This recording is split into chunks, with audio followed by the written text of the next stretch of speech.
Hello everyone, good morning. Welcome to my YouTube channel. आज की जो रचना है वो है गौरापंत शिवानी। शिवानी इनका उपनाम है। तो गौरापंत शिवानी जी की बारे में हम पढ़ेंगे। जो इम्पोर्टेंट है वो चीज़ इनके बारे में जानने वाले हैं। तो पिक्चर्स में आपको नज़र आ रही हैं कौन? गौरापंत शिवानी जी। इनका जन्म 17 अक्टूबर 1923 में कहाँ हुआ? राजकोट, गुजरात में हुआ था। लेकिन ये मूल रूप से कहाँ के निवासी हैं? अल्मोड़ा के निवासी हैं। इनका निधन कब होता है? 21 मार्च सन 2003 में इनका देहांत हो गया था।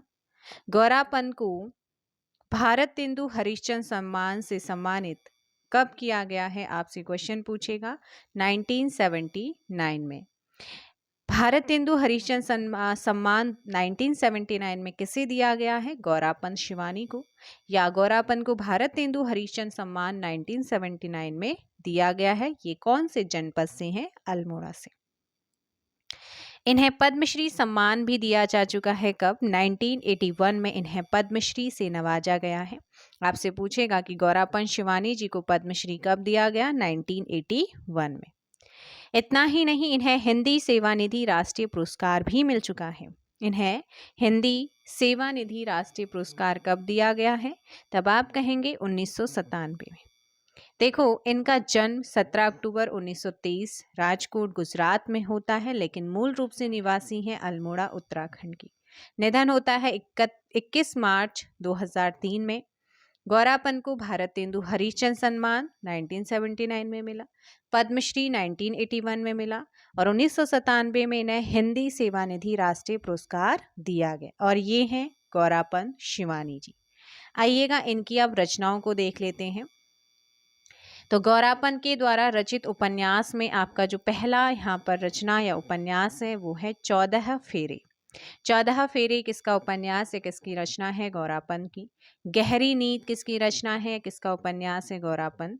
अतिथि, गेंदा, मायापुरी, भैरवी, स्वयं सिद्धा, आकाश, रतिविलाप, कैजा है ना, कैजा, कालिंदी, कृष्णाकली, ये किसकी रचनाएं हैं या किसके उपन्यास हैं? गौरापंत शिवानी जी की उपन्यास है। शिवानी जी के द्वारा रचित कहानियों को देखेंगे। जैसे झरोखा पूछी जा चुकी है। झरोखा किसकी रचना है? शिवानी जी की। विष कन्या इन्हीं की रचना है। अपराधिनी, पुष्पहार, मृणमाला की हंसी, ये किसकी रचनाएं हैं? शिवानी जी के द्वारा रचित कहानियां हैं, उनके द्वारा रचित रचनाएं हैं। शिवानी जी के द्वारा रचित संस्मरण में क्या है? जालक, स्मृति, क्लस है। इनके द्वारा रचित आत्मकथा सुनहु तात यह अमर कहानी।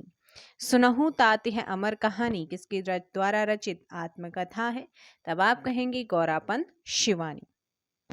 लाल हवेली 1965, सोने दे, रथिया कथा कहानी के लेखक भी कौन है? शिवानी जी ही हैं। इन्होंने चरवैती नाम से क्या किया है? यात्रा वृतांत भी लिखा है। तो चरवैती क्या है? इस तरीके से क्वेश्चन आ जाता है। चरवैती क्या है? तो यात्रा वृतांत है। लेकिन किसका यात्रा वृतांत है? तो ये शिवानी जी का, गौरापंत शिवानी जी का यात्रा वृतांत है। लाल हवेली किसकी रचना है? शिवानी जी की है ना। और रथिया कथा ये किसकी कहानी है या किसकी रचना है? शिवानी जी की। सोने दे किसकी रचना है? ये भी शिवानी जी की। सुनहु ताती है अमर कहानी किसके द्वारा रचित आत्मकथा है? गौरापंत शिवानी आपका यहाँ पर आंसर। तो ये था गौरापंत शिवानी जी के बारे में जिनको आपने आज करा है। इनकी महत्वपूर्ण रचनाएं इंपॉर्टेंट याद रख लेना। झरोखा, कैंजा, कालिंदी, कृष्णाकली सारे इंपॉर्टेंट है, ज़्यादा नहीं है, थोड़ा थोड़ा करके आप इन्हें याद कर सकते हैं। चलेगा, मिलते हैं नेक्स्ट वीडियो में। Thank you so much.